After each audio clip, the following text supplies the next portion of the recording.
Exhausted French medical staff. Like last Christmas, this intensive care unit in Marseille is struggling with the pressure. The most seriously ill are patients who haven't been vaccinated, like David Sabra. His wife Esther says she thought she was going to be a widow a few days ago. David's grateful he's still alive. He says if he'd been vaccinated, he wouldn't have been at this level of intensive care.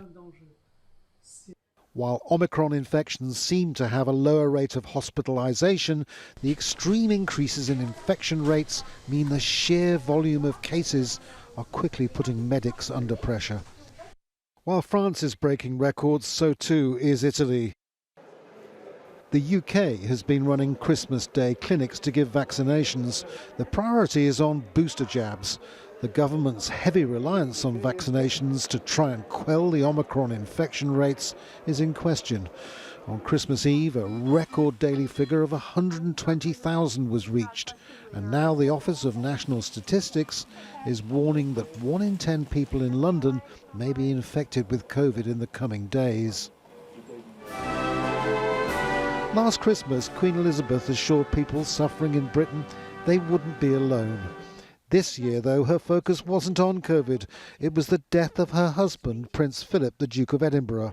She expressed her grief on a personal level, talking of how she missed the man to whom she'd been married for 73 years.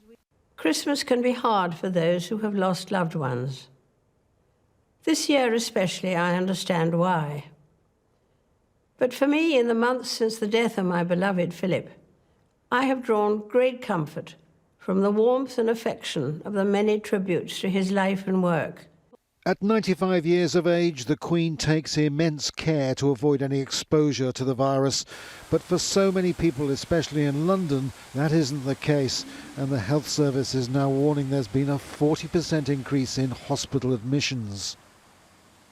This Christmas is surreal for so many people living in the British capital.